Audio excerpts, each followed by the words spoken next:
On my 70th birthday, my daughter-in-law planted drugs in my room. My son stood by while the police dragged me out of the house I paid off.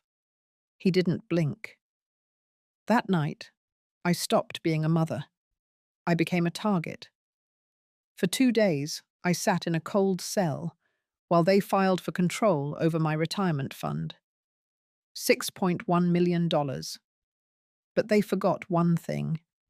I had prepared for betrayal, and the trap they set was already wired to collapse. I was standing by the kitchen counter, folding napkins for my own birthday dinner, when the doorbell rang. Brooke was the one who answered. She always had a way of taking over the house like it was hers. A moment later, 2 officers stepped into the foyer.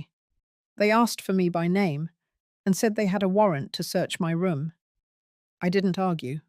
I just stepped aside. Zach came down the stairs slowly. He didn't ask what was going on. He didn't even meet my eyes. The search didn't last long. One of the officers reached under the throw pillow on my bed and pulled out a clear plastic bag. Drugs. I heard Brooke gasp like she was shocked. Her hand flew to her mouth so perfectly I could almost admire the performance. Zach looked straight ahead. He didn't flinch, didn't say a word. I looked at him then, not as a mother, just as a woman trying to understand the man she raised. They handcuffed me in front of my son, in front of his wife, in my own home. At the station, everything was cold. The light, the chair, the voices. Cold in a way that had nothing to do with temperature. I had just turned 70. I had been cooking dinner for my own birthday, and they let me sit in a jail cell for 2 nights without bail. No one called. No one came. The charge was possession with intent. They had pictures, reports, statements. Brooke had even submitted a written concern weeks before, saying I had been acting strange, paranoid, unstable. It looked official. The only thing that wasn't written down was the truth. This wasn't about drugs. It was about control. About a $6.1 million retirement account that had been sitting in a fund Zach and Brooke thought they could access the moment I was declared unfit. They weren't trying to ruin my life. They were trying to replace it. I remember sitting on the edge of the cot that second night, staring at the scuffed concrete floor and thinking, so this is how it happens. Not with a bang, not with some dramatic betrayal, but in silence. In forms filed, stories crafted, little traps placed under pillows. You spend your whole life building something, a home, a family, trust. And in a single weekend, you find yourself erased. But I wasn't done. They thought they had the upper hand. They didn't know what I still had. To anyone listening who has ever been betrayed quietly, gently by the people who said they loved you, I hope you stay with me. This isn't the end of the story. Not for me. And maybe not for you either.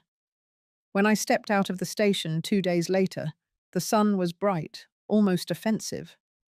I held a plastic bag with my wallet, house keys, and reading glasses. My hands shook slightly, not from fear, but from the cold echo of betrayal still crawling under my skin. No one came to pick me up, not even a message. I took the bus home. My legs ached. My pride ached more. The house was quiet when I got back, like it didn't even recognize me anymore. Brooke was gone, but Zach was in the backyard, pretending to trim hedges. He didn't look up. I didn't call his name. I walked straight into my room. The bed was made, the pillow placed neatly back in position like nothing had happened. The rug had been vacuumed, too clean. I stood in the doorway, feeling like a guest in my own life. Later that evening, Zach knocked once and stepped in. No apology, no eye contact. He said the charges had been dropped, but warned me to be more careful moving forward. Careful, he said. as if I had slipped something into my own pillow. He handed me a folder. It held documents I didn't recognize. Financial ones, account authorizations, care agreements, medical directives. He said he had taken the liberty to organize things, just in case I ever found myself in trouble again. His voice was flat, calculated, almost kind. I didn't say anything.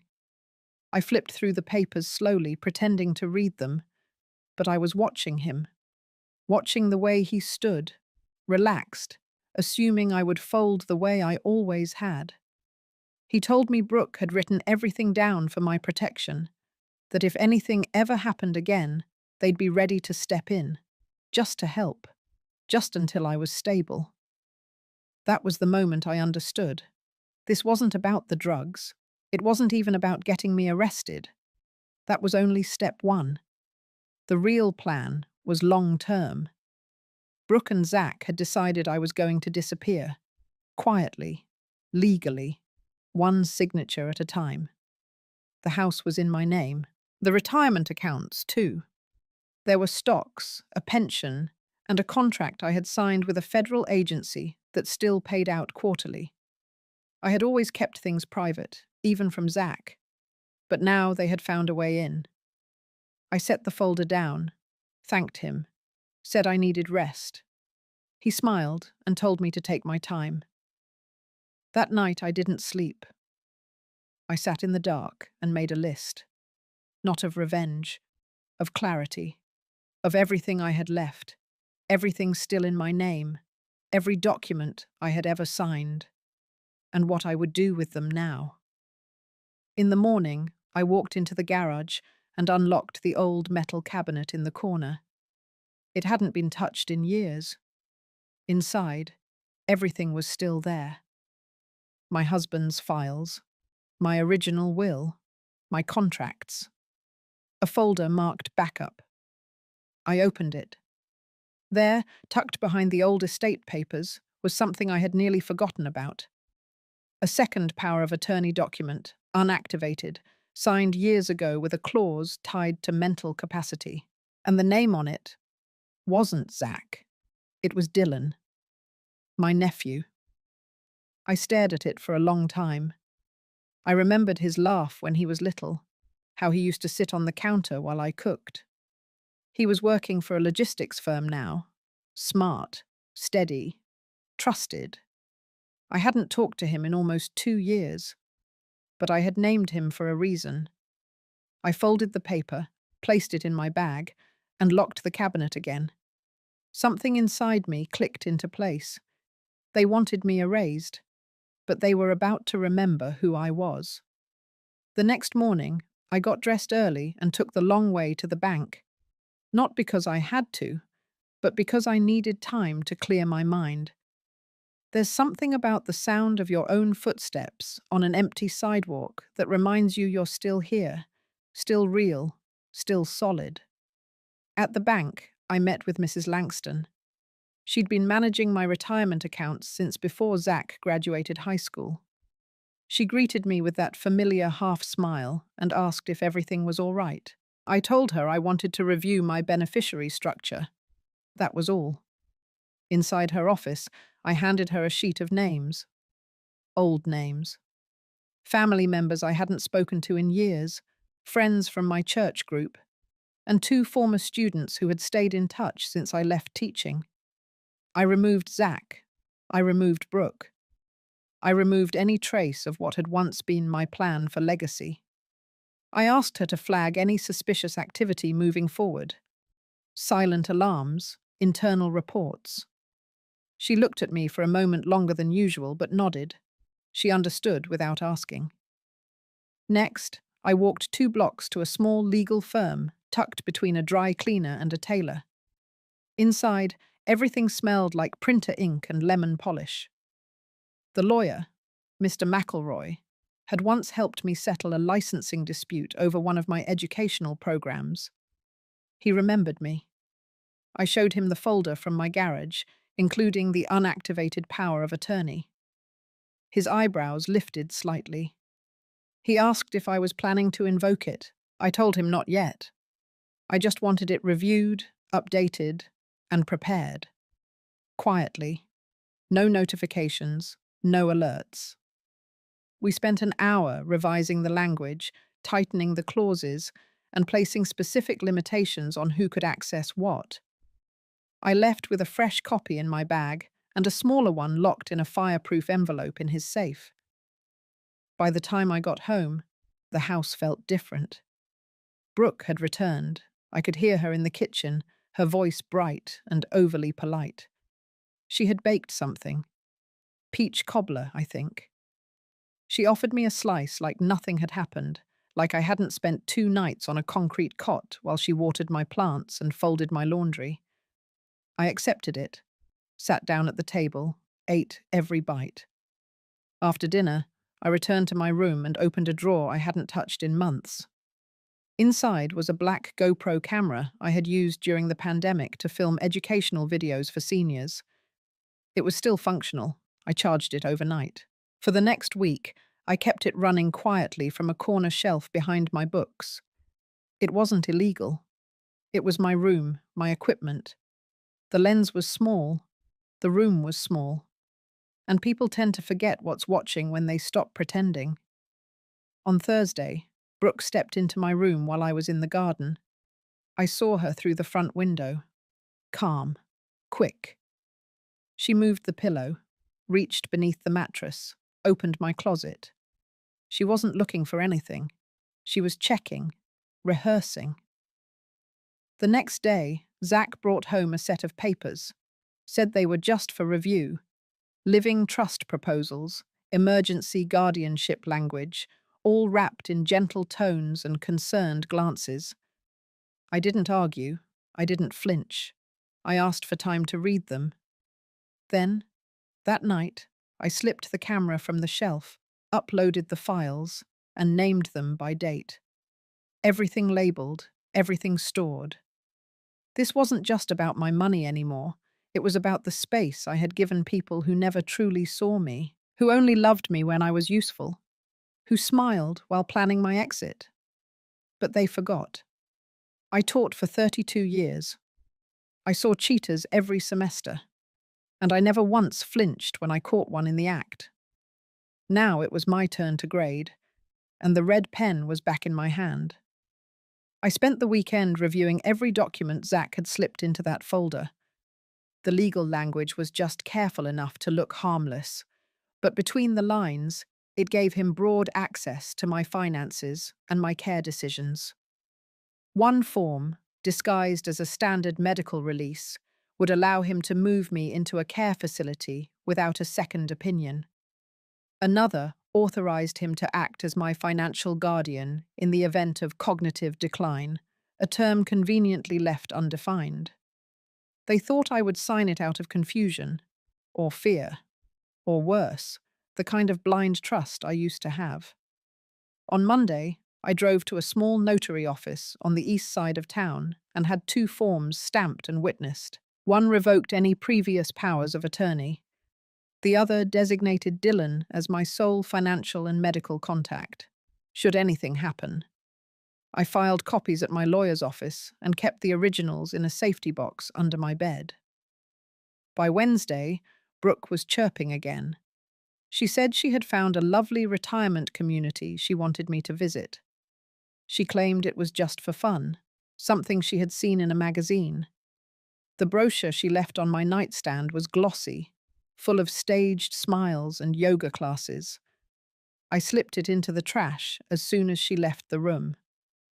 That afternoon, I placed another call, this one to my former student, Hazel. She now worked as a freelance analyst for an asset tracing firm. I hadn't spoken to her in over a year, but she picked up on the second ring and called me Mrs. Linton like it was still 1998. I told her I needed a discreet favor. Nothing official, just a set of eyes on a few accounts I suspected had been accessed improperly. She agreed without hesitation. By Friday, I had everything I needed. Video files labeled and sorted, a list of names removed from every account. Digital backups uploaded to an encrypted cloud drive Dylan had helped me set up years ago. Every door they thought was open was now locked from the inside. That evening, Brooke brought over a casserole and sat beside me on the couch. She said she had been thinking about my future, that she and Zach wanted to make sure I was safe, cared for, not overwhelmed by all the paperwork and finances at my age. She smiled with her eyes first, then her mouth. I watched her closely. Her confidence had grown. She believed the plan was working. So I played along. I told her I appreciated the thought, that maybe it was time for me to start letting go of some things, simplifying.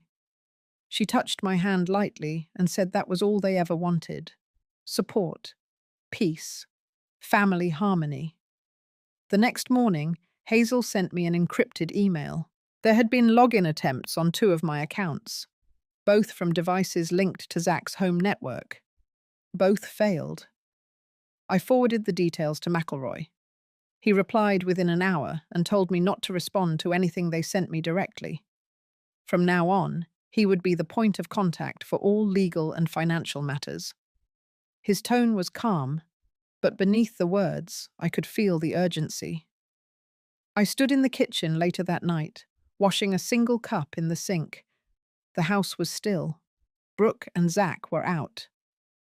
I stared at the window over the sink and realized I wasn't afraid anymore. I wasn't even angry. I was focused. Every trap they had laid, every quiet manipulation, had pushed me to rebuild the boundaries I had let slip for years. And for the first time in a long while, I felt something close to clarity. Not power, not revenge, just the quiet knowledge that I wasn't alone in the game they had started. They had made their move. Now it was my turn to respond.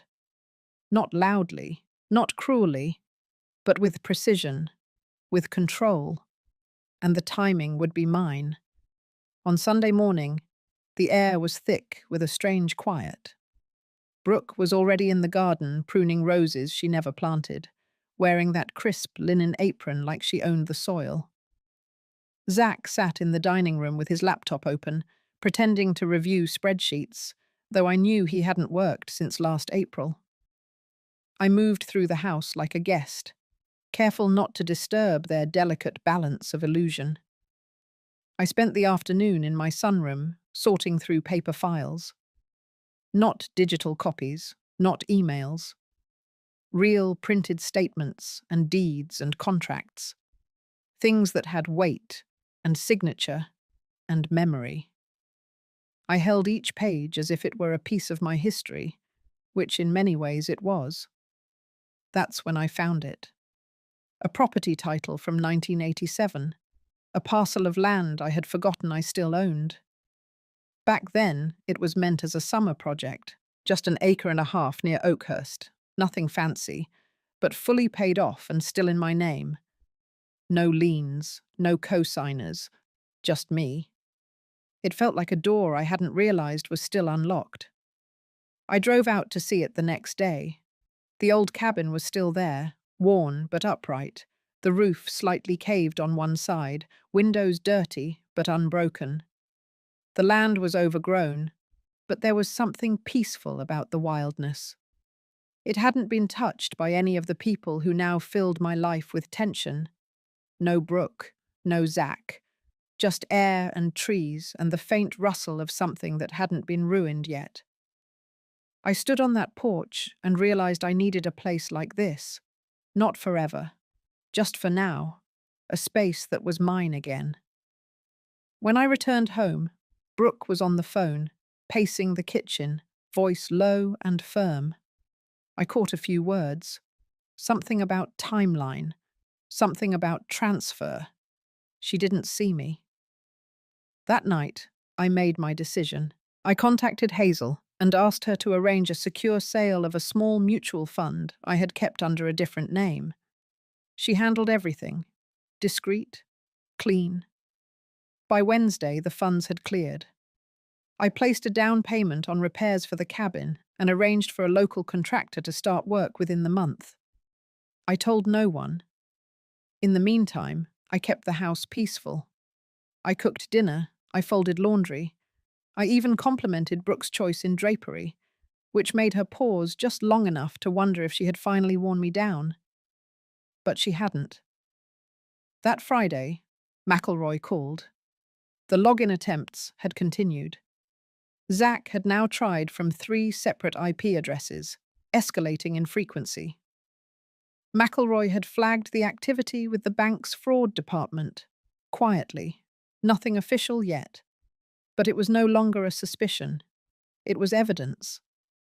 I asked McElroy to proceed with the contingency plan we had discussed. He agreed. That night, I walked past Zach in the hallway. He didn't look up, just mumbled something about meetings. Brooke was in the living room with her tablet, smiling at something on the screen.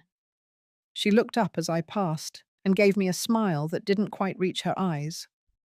I returned it, because that's what they understood. Smiles, calm, politeness. But under that, things were shifting. The cabin was real, the accounts were locked, the legal protections were in place. And every day they thought I was slipping. I was building. I didn't need a confrontation. I didn't want a scene. What I wanted was clarity, safety, autonomy. And step by step, I was reclaiming it, quietly, carefully. They wouldn't see it coming, because they had stopped seeing me a long time ago. I left early that Saturday morning, telling Zach I had a doctor's appointment across town. He didn't look up from his phone. Brooke gave a half smile, barely registering my presence. Their indifference had become routine, but for me, it was a shield. As long as they didn't see me coming, I could move freely. But I wasn't heading to any doctor. I drove straight to the cabin in Oakhurst. The place looked even better than I remembered. The new windows gleamed in the morning light. The roof had been replaced with cedar shingles, and the porch steps were freshly sanded. Inside, the contractors were busy installing new wiring. The air smelled like sawdust and promise. I stood in the doorway and closed my eyes. No voices, no pressure, no manipulation, just space. Mine. A young electrician offered me a cup of coffee. We sat for a few quiet minutes on the edge of the porch. No questions. Just 2 people who didn't owe each other anything. For the first time in months, I felt like I was breathing clean air. On the way home, I stopped by McElroy's office to sign the next set of documents. One was a formal letter granting him full legal authority to act on my behalf in any dispute with Zach or Brooke. The second was a supplemental will, this one removing both their names from every possible inheritance and redirecting those funds to causes I actually believed in. I walked out of that office lighter. That evening, dinner was quiet. Brooke recited updates about her Pilates class, a brunch invitation, a new neighbor she found charming. Zach barely touched his food. I stayed quiet, nodding here and there, eating slowly. To them, I was just tired, maybe fading. That night, in my room, I checked the footage. More of the same. Zach going through my desk drawers, phone in hand. Brooke opening the safe cabinet in the study, snapping photos of old documents she probably didn't even understand. I uploaded the clips to Hazel's cloud and backed them up to an external drive in my purse. One by one, these files were becoming a map of intent. On Sunday morning, I received a message from Hazel. 2 of my older Keystone accounts had been flagged. Unauthorized login attempts from a device registered under Brooke's marketing agency. That was the 3rd attempt in 10 days. Hazel had already frozen those accounts temporarily, no damage done. But this time, she forwarded the full report directly to McElroy. Things weren't just suspicious anymore. They were criminal. I packed a small suitcase that afternoon. Nothing dramatic, just the things that mattered. My late husband's old watch, a photo of Dylan on his 10th birthday, a small leather-bound journal with important dates and phone numbers. I zipped the case quietly and placed it in the back seat of my car. That evening, Zach asked if I had a minute to talk. His voice was polite, a little too careful. Brooke hovered nearby, pretending to scroll through her phone. He handed me a new version of the power of attorney, said the last one had errors, that they wanted to make sure everything was properly taken care of. I looked him in the eye and smiled. I told him I'd think about it. And I did. For about 3 seconds. Then I slipped the papers into a folder, filed them under attempted theft, and sent a digital copy to McElroy and Hazel. The line had been crossed. No more patience, no more pretending. They were still playing a quiet game of manipulation. But I had already left the table. They just didn't know it yet. The morning after Zach handed me those forged documents, I woke up before dawn. I had barely slept, but I wasn't tired. I was focused. My hands moved without hesitation as I made coffee, packed a cooler with some fruit and sandwiches, and placed it in the car next to my small suitcase. The cabin was waiting. And now, it was ready. I didn't say goodbye. I left the note where I knew they wouldn't see it until dinner. Just 4 words. I need some air. By the time they read it, I was 2 hours away, driving toward the one place untouched by their schemes. The cabin felt different now. Lived in. Real. The new locks were installed. Hazel had arranged for a landline, no digital trace. A local contractor had dropped off firewood, and McElroy had already sent copies of all legal protections to my safe here. For the first time in months, I wasn't waiting for someone to knock on my door. I was deciding who would get to stand on my porch. I unpacked my things slowly, not because there was much, but because each item I placed felt like a declaration. This is mine. This space. This breath. This moment. Later that afternoon, I drove into the nearest town and opened a new P.O. box. Then I stopped at a second bank and opened a separate trust account. This one wasn't tied to any of my old information. Hazel had created a clean identity trail using my maiden name. Everything was layered now, shielded. Back at the cabin, I lit a small fire and sat in the old rocking chair facing the woods. The silence wasn't empty. It was full. Full of things I'd pushed aside to make room for Zach's needs, Brooke's moods, their plans, their comfort. I remembered how, when Zach was a child, he used to sit on the floor beside me while I read. He'd lean his head against my knee and hum softly. I used to think that kind of closeness never disappears, that somehow, deep down, the person you raise will always remember the warmth. But warmth, I've learned, can be forgotten, especially when someone else promises them more. The next morning, I called Hazel. I asked her to move forward with the final stage.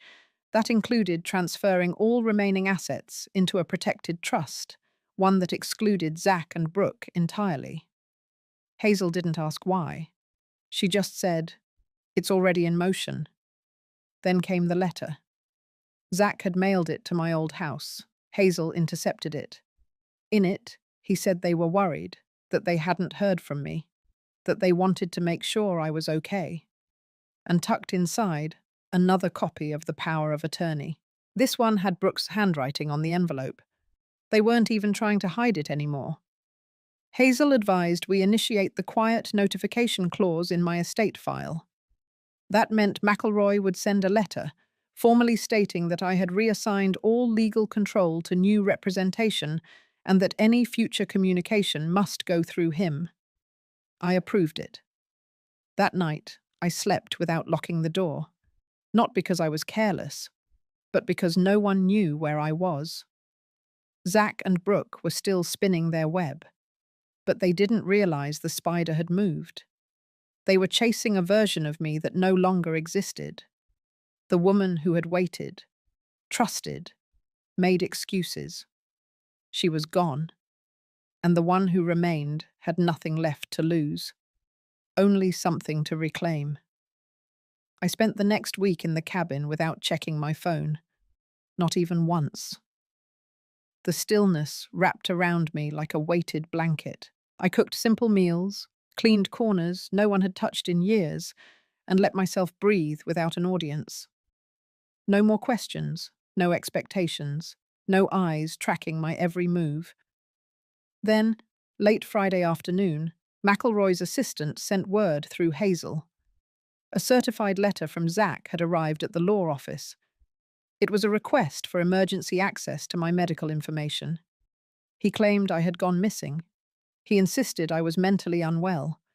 And he attached a statement from Brooke, saying I had recently become paranoid and possibly delusional. They were escalating. Hazel's voice on the line was firm but calm. She said this was expected. She had already preemptively filed my voluntary psychological evaluation from 3 months ago. Clean bill of health, independent physician, undisputed credentials. Their attempt to discredit me failed before it even reached court. But I still felt something heavy inside. Not fear, not regret. A quiet grief that my own son would weaponize my love, twist my absence into proof of madness. That Brooke, who once called me her second mother, could put her name to such a lie. But this was the cost of truth, and I had already paid the deposit. The next morning I dressed with intention. Slacks, a navy blouse, pearl earrings I hadn't worn in years. I drove to the notary's office and had my presence recorded on video, stating clearly that I was of sound mind and fully capable of managing my own estate. Then I walked into the county courthouse with Hazel. She filed for a formal protective order, not just physical, but financial. It would block any future power of attorney or conservatorship requests unless initiated by me, in person, before a judge. Zach and Brooke weren't trying to take care of me. They were trying to take over me. And I had cut the wires before the trap closed. That same afternoon, I returned to the cabin and found an envelope slipped under the screen door. No address. No, just my name. Inside was a handwritten letter from Dylan. He had heard from one of Brooke's friends that I had gone off the grid. He said he didn't believe the stories being told. He missed me, and he wanted to see me if I was safe. I read the letter 3 times. My hands trembled, not from fear, from something deeper. Hope. Dylan was Brooke's stepson, not mine by blood. But I had held him when he had night terrors.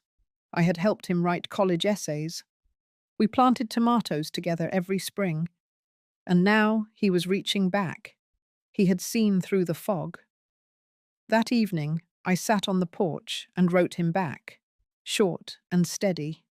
Told him I was safe, that I was not gone, only reclaiming space. And if he wanted to see me, he'd have to come without noise, without lies. I left it at the general store in town. The clerk promised to deliver it the next time Dylan came through. I watched the sun drop behind the trees, my tea cooling in my hands. Zach and Brooke were scrambling now. I could feel it. They had moved so fast, convinced of my weakness. But now, every door they knocked on was closed, every strategy blocked. And for the first time in this twisted game, they didn't know what I would do next. Because finally, neither did I. And that meant I had choices again, real ones, not the kind they handed me with strings attached, but the kind I carved out with silence, strategy, and patience. I arrived back in the city on a Wednesday afternoon. It was cloudy and cold, the kind of weather that made everything feel heavier than it should. I parked a few blocks away from Zach and Brooke's house, not because I was hiding, but because I needed the walk. I needed those few minutes to remind myself of who I had become. I wore my grey wool coat, the one I always saved for court dates or funerals. Today felt like both. McElroy was already waiting for me when I got to the restaurant. He had booked a private room at a quiet Italian place Zack loved. The irony didn't escape either of us. At 5 sharp, Zack and Brooke walked in. They looked surprised to see me. Brooke gave me that polished smile she used when she was trying to look innocent. Zack didn't smile at all. He opened with small talk, something about a car lease and traffic. I didn't respond. I just looked at McElroy, and he nodded. He pulled out the first folder. This is a formal declaration that all of Mrs. Morley's assets, including the house, cabin, and remaining financial accounts, are now held in an irrevocable charitable trust, he said. No member of her family, unless named explicitly, will have access or rights to any portion of the estate. Brooke blinked. Zack's hands clenched around his water glass. I think there's been a misunderstanding, Brooke said. McElroy turned to me. I shook my head. No misunderstanding, I said quietly. Just overdue clarity. Then came the second folder. Legal evidence of the forged documents. Copies of the surveillance footage from my study. The timestamps. Brooke entering with gloves. Zack removing files. Brooke returning alone with a set of keys. I could hear their breath shift. Quick, sharp. Zack tried to speak, but McElroy raised a hand. There will be no charges pressed, he said. This isn't about revenge. It's about prevention. Brooke's face turned pale. Zack looked like he'd been slapped. Then McElroy placed the third folder on the table. It was a copy of the new legacy plan. The trust beneficiaries listed weren't names they recognized. They weren't family. They were strangers. Women over 60, women who had lost homes, pensions, security, women who reminded me of me. Brooke's voice finally cracked. You're cutting your own son out. I met her eyes and didn't flinch. I'm cutting out rot, I said. The tree will still grow. Zack didn't say a word. His jaw locked. He looked smaller than I remembered. I stood up. My coat was still buttoned, my hands calm. McElroy gathered the papers and thanked them for coming. No yelling, no scene, just facts. Outside, I walked into the cold air and let it hit my skin. I didn't cry. I didn't shake. My body was steady in a way I hadn't felt in years. Back at the cabin that night, I lit the fireplace and poured a cup of tea. I sat with the silence, not because I was lonely, but because it was mine. They had come expecting to win, to smooth things over, to manipulate. But I hadn't come to discuss. I had come to declare. And in that quiet Italian restaurant, with their world cracking beneath them, they finally realized. The version of me they thought they could bend was gone, and what stood before them was something they had no power over anymore. The morning after that meeting, I stood on the porch of the cabin and listened to the stillness. It wasn't the silence of absence anymore. It was the silence of completion, of knowing I had said what needed to be said, of watching the last thread snap between me and the illusion I had clung to for too long. Zack and Brooke had nothing left to argue with. No access, no leverage, no legal foothold. The trust was sealed, the financial protections airtight. McElroy had walked me through every detail again the night before, just to be sure. Everything was locked down. But the strangest part was, I didn't feel triumphant. I felt clean. It was like shedding a heavy coat after a storm. Cold still lingered in the air, but I could feel my own warmth underneath.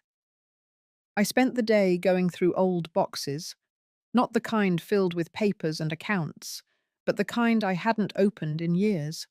Dylan's drawings from middle school, letters from my sister before her cancer took her, birthday cards from neighbours long past. I kept what mattered, burned the rest. That evening, a soft knock came at the cabin door. For a second, I froze. I hadn't told anyone I was here besides Hazel and McElroy. When I opened it, Dylan stood there. He looked older than I remembered, his shoulders broader, his eyes quieter. He didn't say anything, just held out a small bag. Groceries, a loaf of bread, coffee, cheese, apples. I stepped aside. He walked in. We sat at the small table by the window, steam rising from 2 mugs of tea. For a while we didn't speak, just listened to the fire crackling in the corner. Then slowly he started talking. He told me he had left Brooke and Zach's house 2 weeks ago, said the lies had started to wear thin, that even Brooke's charm couldn't cover the cracks anymore. He had heard pieces of what happened from Hazel and had gone quiet, trying to sort through his own feelings. But when he saw Brooke packing for another legal strategy session, he realized she still thought she could fix this. Not us, the money. He looked at me then, said he knew what they had done, that he didn't know how to make it right, but he didn't want to be part of it anymore. I told him I didn't need him to fix anything. I just needed to sit across from someone who remembered who I used to be. Before all this, before the betrayal.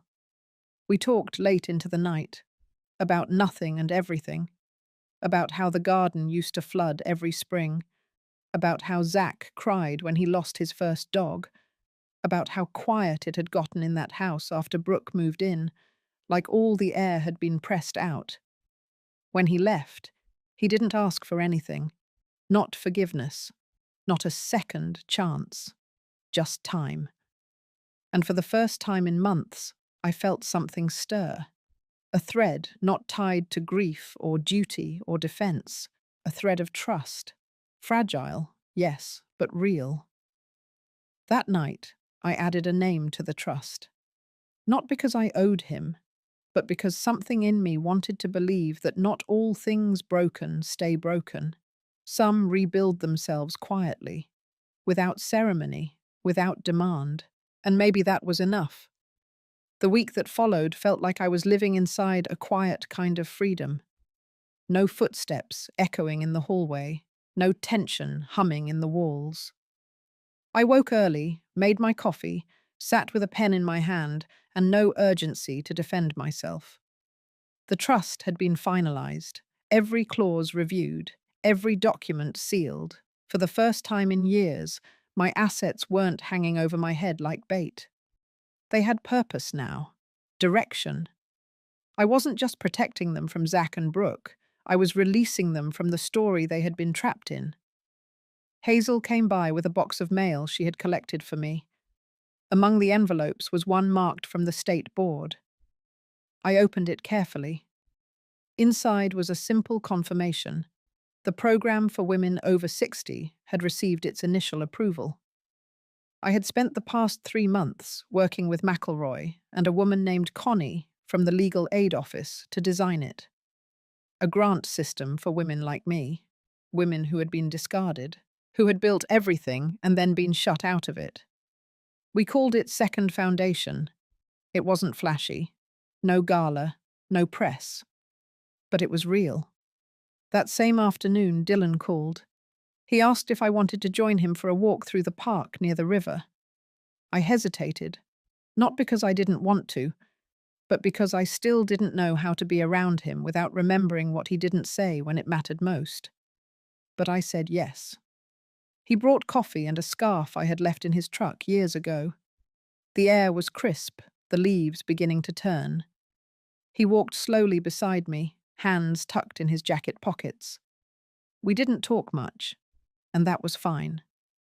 What struck me was the way he noticed things now. A squirrel darting under a bench, the way a mother balanced her toddler on her hip while tying her shoe. He was paying attention, really paying attention. At one point, he stopped and looked at the river. Then he turned to me and said something simple. "I see it now." He didn't explain. He didn't have to. I nodded and kept walking. Later that evening, As I sat alone again in the cabin, I found myself smiling, not because anything grand had happened, but because I had finally reached a place where small things felt like enough. No court battles, no letters, no shouting, just the quiet knowing that the damage had been acknowledged, that I had chosen to stop bleeding for people who never noticed the wound. There was still pain. Of course there was. But it wasn't sharp anymore. It was softened by clarity. And somewhere in that softness, I could feel the first sense of peace begin to take root. Not the peace that comes from winning, but the kind that comes from no longer needing to. And for a woman who had been pushed aside, betrayed, manipulated, and then left to clean up the mess in silence, that kind of peace was more than I ever expected. It was enough. Spring arrived quietly. The kind of spring that doesn't announce itself with a bang, but with soft winds and slow green. I watched the first blossoms open outside my cabin window and realized it had been almost a year since the night the police walked through my front door. I still think about that moment sometimes, not with rage, not with bitterness, just as a marker, a place in time where something ended and something else began. The trust remains untouched, except for the scholarships already granted. 3 women, all over 60, are enrolled in programs across the state this fall. One is training in home health care, one is studying bookkeeping. The last one just wanted to learn how to use a computer so she could apply for jobs again without asking her grandson for help. That one made me cry, quietly in my kitchen. Zach and Brooke left the city, or maybe they just vanished into it. I heard they sold their place, cashed out what little they could still claim. McElroy had warned me they might try to stir up trouble again, but so far, nothing. I think they finally understood they were no longer in the center of my story, and that was the real shift. For most of my life, I had loved people with the hope that they would love me the same way back. When they didn't, I bent myself. Softer voice, fewer questions, more patience. But peace didn't come from being smaller. It came from saying enough, from choosing to honor what I had built and what I still carried. Not for approval, not for recognition, just because it mattered to me. I still see Dylan, not often, but enough. We walk. We eat grilled cheese sandwiches. Sometimes we talk about his childhood like it belonged to someone else. I think he's trying to forgive himself. I don't rush him. Some repairs take time. As for me, I'm working on a small memoir, nothing grand, just stories, things I've carried, things I've learned. I write a little each morning, just enough to keep the truth company. And some days, I sit on the porch with a blanket on my knees, and I let the quiet settle around me like it always should have. Because the greatest act of reclaiming, I've learned, is not revenge or even justice. It's rest. It's choosing to live gently in a world that once demanded your silence. And so I rest, with a steady heart, and a life that finally, quietly belongs to me. If you've ever felt discarded or doubted your own worth after betrayal, I hope this story stayed with you. Maybe it mirrored something in your past. Maybe it gave you a glimpse of peace ahead. If any part of this touched you, I'd love to know how. Share a memory, a moment, or simply how you're finding your way back to yourself. We're not alone in these stories, and your voice matters here.